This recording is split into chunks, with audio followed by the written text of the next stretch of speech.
Okay, good morning dear students. വീണ്ടും മിസ്സിന്റെ ക്ലാസ്സിലേക്ക് സ്വാഗതം. നമ്മൾ ഇന്ന് ഡിസ്കസ് ചെയ്യുന്നത് അസസ്മെന്റ് ഓഫ് ഫേംസ് ആണ് അല്ലെ. ഫേംസ് മീൻസ് നിങ്ങൾക്ക് അറിയാലോ, ഫേം എന്ന് പറഞ്ഞാൽ എന്തൊക്കെ ഉൾപ്പെടും? കമ്പനി ഉൾപ്പെടും, ഫാക്ടറീസ് ഉൾപ്പെടും, സ്ഥാപനങ്ങൾ ഉൾപ്പെടും. നമ്മൾ എന്തെങ്കിലും ഫേം തുടങ്ങാന്നാ പറയല്ലേ, നമ്മൾ എന്തെങ്കിലും ബിസിനസ് തുടങ്ങാന്നാണ് അതിന്റെ അർത്ഥം. അപ്പൊ നമ്മൾ ഇപ്പൊ ഡിസ്കസ് ചെയ്ത അസസ്മെന്റ് ഓഫ് ഫേംസ് ആണ്. ഫേംസിനുള്ള അസസ്മെന്റ് മീൻസ് പ്രൊസീജിയേഴ്സ് എന്താണ്, അതിന് ചെയ്യേണ്ട കാര്യങ്ങൾ എന്തൊക്കെയാണ് എന്നുള്ള കാര്യങ്ങളാണ് നമ്മൾ ഇതിൽ ഡിസ്കസ് ചെയ്തത്. സ്കീം ഓഫ് ടാക്സേഷൻ, അതായത് ഒരു ഫേം നമ്മൾ സ്റ്റാർട്ട് ചെയ്യുമ്പോൾ ടാക്സ് കൊടുക്കേണ്ടി വരുമോ, അവിടെ ടാക്സ് കൊടുക്കേണ്ടി, ചിലപ്പോൾ ഇപ്പുറത്ത് ടാക്സ് കൊടുക്കേണ്ടി വരും. അതിനുള്ള കാര്യങ്ങൾ, രജിസ്ട്രേഷൻ ആയിട്ടുള്ള കുറേ സംഭവങ്ങൾ നമ്മൾ എന്താ ഡിസ്കസ് ചെയ്യണം.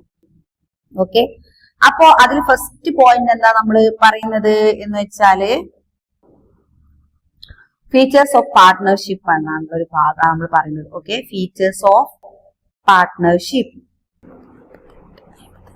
ഓക്കെ, അപ്പൊ ഇതിൽ first assessment of assessment of firms എന്നുള്ളത് നമുക്ക് ഇൻട്രൊഡക്ഷൻ ഓഫ് ദി എല്ലാ പാർട്സും ഡിസ്കസ് ചെയ്യുന്നത് പോലെ നമുക്ക് എന്തുണ്ട്, ഇതിലും ഉണ്ട്, എന്തൊക്കെ ഉണ്ട്, മീനിങ് ഉണ്ട്, ഡെഫിനിഷൻ ഉണ്ട്, ഒബ്ജക്റ്റീവ്സ് ഉണ്ട്, എല്ലാ കാര്യങ്ങളും ഉണ്ട്. അപ്പൊ ഇതിൽ സ്കീം ഓഫ് ടാക്സേഷൻ ഈ ഒരു ഇതിൽ പ്രസന്റ് ചെയ്യാനുള്ള നമുക്ക് ഡിസ്കസ് ചെയ്യാനുള്ളത് എന്താണ്? സ്കീം ഓഫ് ടാക്സേഷൻ ആണ്. സ്കീം, എന്തൊക്കെ സ്കീമാണ് ടാക്സേഷൻ ഉള്ളതെന്ന് നമുക്ക് ജസ്റ്റ് ഒന്ന് ഡിസ്കസ് ചെയ്തിട്ട് നമുക്ക് എന്ത് ചെയ്യാം, ഈ ഒരു ഫീച്ചേഴ്സ് ഓഫ് പാർട്ട്ണർഷിപ്പിലേക്ക് പോവാം. അത് പിന്നെ നിങ്ങൾക്ക് സുഖമായിട്ട് എന്ത് ചെയ്യാൻ പറ്റും, മനസ്സിലാക്കാൻ പറ്റും. എന്ത് പാർട്ട്ണർഷിപ്പ്, ഒരു ഫേം എന്ത് ചെയ്യും, ഒരാൾ ഒറ്റയ്ക്ക് തുടങ്ങുന്ന ഫേം ഉണ്ടാവും, പാർട്ട്ണർഷിപ്പ് ആയിട്ട് തുടങ്ങുന്ന ഫേം ഉണ്ടാവും. പക്ഷെ പ്രൊസീജിയർ ഒക്കെ എല്ലാവർക്കും ഒരേപോലെ തന്നെ ആയിരിക്കും. പല പ്രൊസീജിയറും, ടാക്സ് അടക്കേണ്ട കാര്യങ്ങളും അതിന് രജിസ്ട്രേഷനുള്ള കാര്യങ്ങളൊക്കെ. അപ്പൊ അത് സിമ്പിൾ ആയിട്ട് ഒരാളുടെ ലൈഫിൽ പ്രാക്ടിക്കലായി പറ്റുന്ന ഒരു കാര്യങ്ങളായതുകൊണ്ട് തന്നെ എസ്എ ചെയ്യുമ്പോൾ നിങ്ങൾക്ക് എന്ത് ചെയ്യാൻ പറ്റും, പെട്ടെന്ന് തന്നെ മാർക്ക് സ്കോർ ചെയ്യാൻ പറ്റുന്ന ഒരു ഏരിയ ആണ്. അതുകൊണ്ട് ശ്രദ്ധിക്കുക.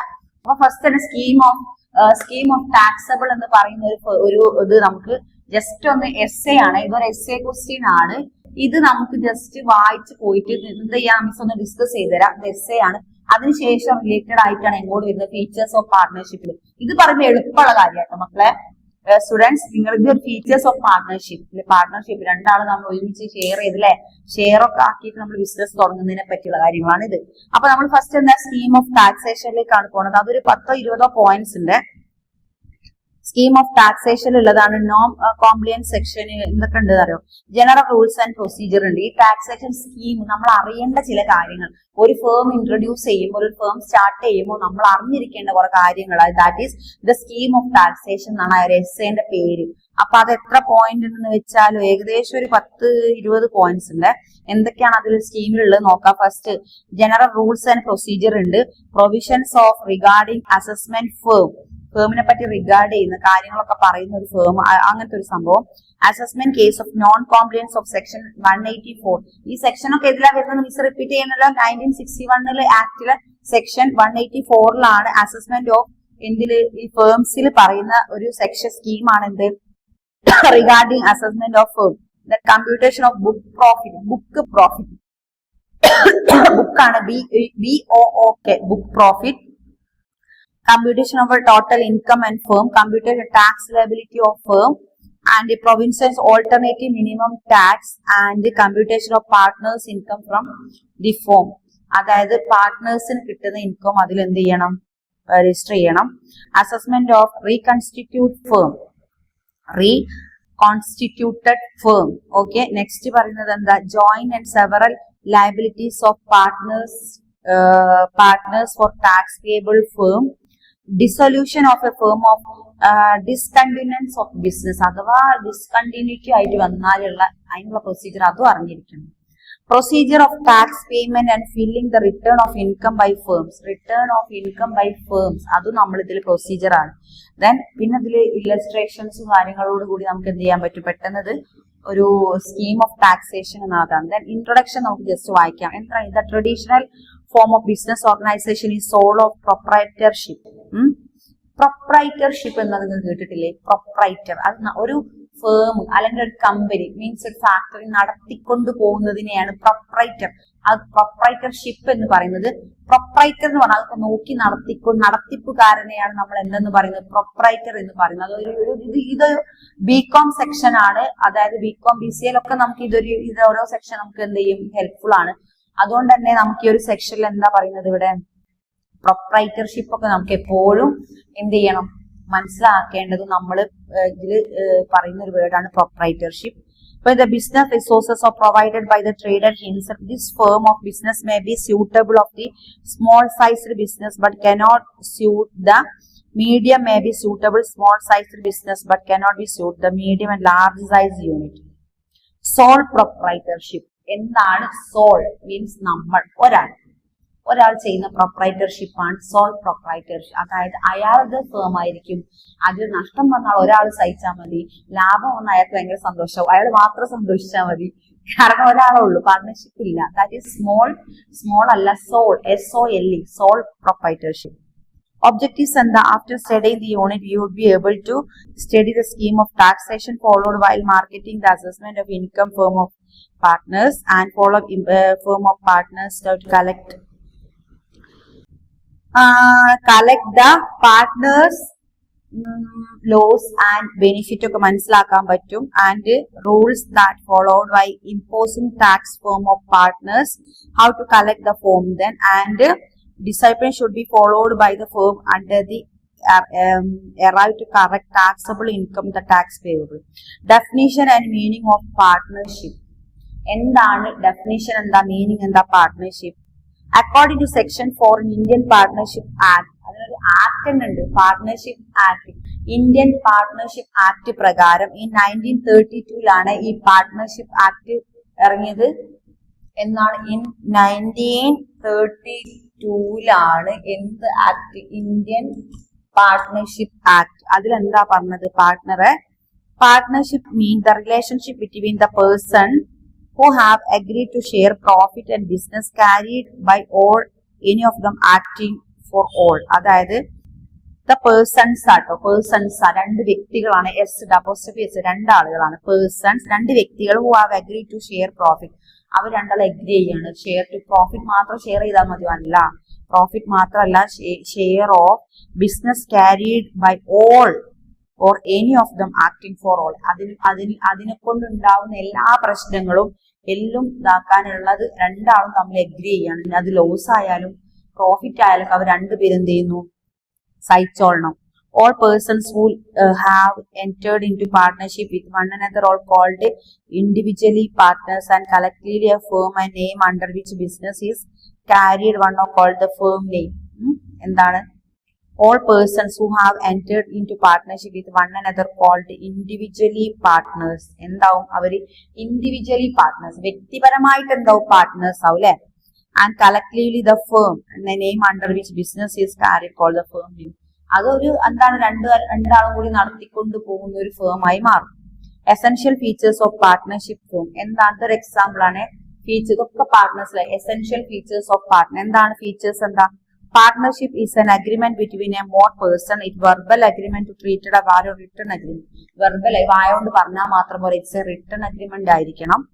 Partner must be agree to carry the lawful of ബിസിനസിനെ പറ്റി നല്ല ലോ, അത്യാവശ്യം നിയമ സാധുക്കൾ അറിഞ്ഞിരിക്കണം. Sharing the profit, loss and business should be the objectives of the business. ബിസിനസിന്റെ ഒബ്ജക്റ്റീവ്സ്, ലക്ഷ്യങ്ങൾ, അതെല്ലാം എന്ത് വന്നാലും തരണം ചെയ്യാനുള്ള മെന്റൽ കപ്പാസിറ്റി വേണം. There is a mutual agency among the partners. അവർ തമ്മിൽ ഒരു മ്യൂച്വൽ അണ്ടർസ്റ്റാൻഡിങ്, ഏജൻസി പാർട്ട്ണർഷിപ്പ് വേണം. And minimum 2 persons can constitute partnership. രണ്ടാളെങ്കിലും മിനിമം ഈ പാർട്ട്ണർഷിപ്പിൽ വേണം. And registration of the firm is not compulsory as per law. However, registration of the firm is interested firm of partners. Registration നിർബന്ധമാണ്. Partnership business is governed by Indian Partnership Act 1932. Act പ്രകാരമേ അവർ എന്ത് ചെയ്യുള്ളൂ? Partnership ഉണ്ടാവുള്ളൂ. Partnership deed of partnership. Partnership arises not from status from contract, may be verbal or written. The written contract between among partners is known as partnership. Names and address of the firm of partner. എന്താ പാർട്ട്ണർഷിപ്പിൽ എന്തൊക്കെ നോക്കണം നമ്മൾ? Contract, verbal on റൈറ്റിംഗ്സിൽ അവര് partnership നേരത്തെ നമ്മൾ verbal ആയാൽ പോരാ, written ആയിരിക്കണം. അതിൽ എന്തൊക്കെ വേണം? First is name and address വേണം, അല്ലെ? രജിസ്ട്രേഷൻ ഫോമിലാണ്. ജസ്റ്റ് ഇവിടെ ഫേം ആണ്, അല്ലെ? രജിസ്ട്രേഷൻ ഫേം ആണ്. ഇതെന്താണ്? ഫോമിൽ രജിസ്ട്രേഷനിൽ എന്തൊക്കെ വേണം? റിട്ടേൺ ആവുമ്പോ അതിലെന്തൊക്കെ വേണം നോക്കാം നമുക്ക്. റിട്ടേൺ ആവുമ്പോ അതിലെന്തൊക്കെ? നെയിം വേണം, അഡ്രസ് വേണം, പിന്നെ മിസ്സോടെ എഴുതാം. Name,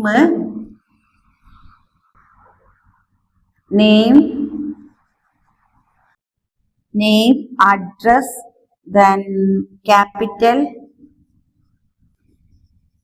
contribution. മുതൽ മുടക്ക് എന്നൊക്കെ പറയും നമ്മള് അല്ലെ. ഓരോ പാർട്ട്ണർമാരും എത്ര മുതൽ മുടക്കുന്നു, ഓരോരുത്തരുടെ പേര്, അഡ്രസ്, നെയിം കറക്റ്റ് ആയിട്ട് ആ റിട്ടേൺ ആയിട്ടുള്ള എഗ്രിമെന്റിൽ എഴുതിയിരിക്കണം. പിന്നെന്ത് വേണം? Interest of capital, interest, capital contribution of ഈ drawing allowed the partners, then extend manage monthly or 6 monthly of yearly. 6 മാസം കൂടുമ്പോഴേക്കും അനലൈസേഷൻ നിർബന്ധമാണ് അല്ലെ. അതായത് കമ്പനിയുടെ ആ ഒരു റണ്ണിങ് എങ്ങനെയാണ്, സക്സസ് ആകുന്നുണ്ടോ, ബെനിഫിറ്റ് ഉണ്ടോ, ലോസ് ആണോ എന്നൊക്കെ എന്ത് ചെയ്യണം, ശ്രദ്ധിക്കണം. Interest of capital or loan by partners firm, interest drawing, rate of such, പലിശ, അങ്ങനത്തെ കാര്യങ്ങളൊക്കെ ശ്രദ്ധിക്കുക.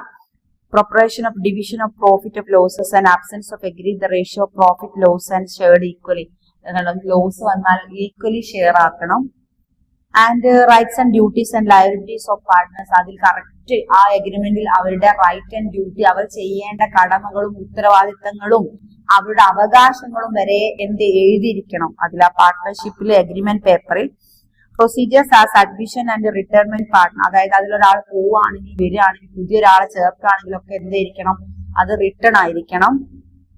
Method of valuation of good will adopted case of admission, retirement, death of A partner, അതായത് ഒരു പാർട്ട്ണർ ഡെത്ത് ആയി പോയാൽ എന്ത് ചെയ്യണം എന്നുള്ളതൊക്കെ നോക്കണം.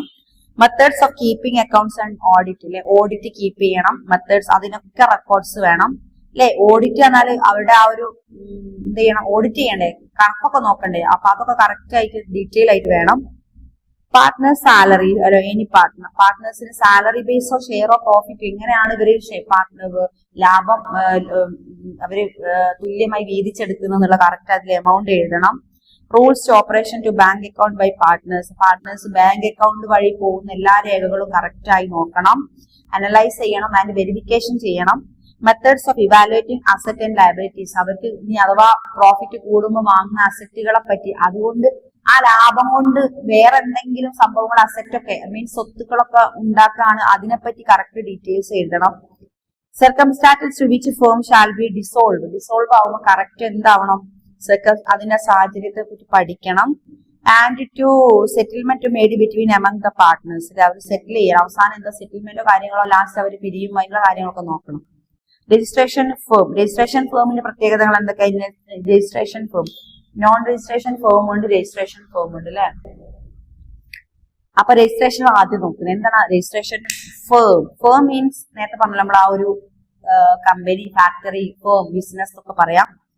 Registration as a firm empower to claim against the parties in the court of law അല്ലെ. നിയമപ്രകാരമായിരിക്കണം എല്ലാം, അണ്ടർ ലോ, നിയമത്തിന്റെ നിയമസാധുതയായിരിക്കണം.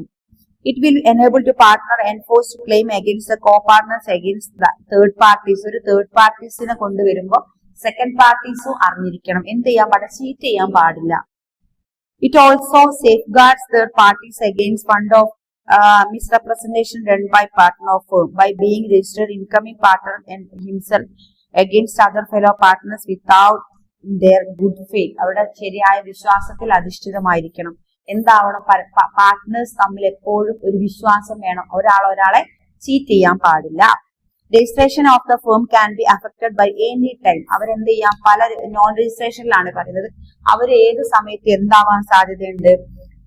അഫക്ട് എന്തെങ്കിലും നെഗറ്റീവായിട്ട് അഫക്ട് ചെയ്യുമ്പോൾ രണ്ടുപേരും കോംപ്രമൈസ് രീതിയിൽ പോകണം. ഒരിക്കലും എന്ത് ചെയ്യുക, എല്ലാം റിട്ടേൺ ആയിട്ട് എല്ലാം എഴുതി വെക്കണം.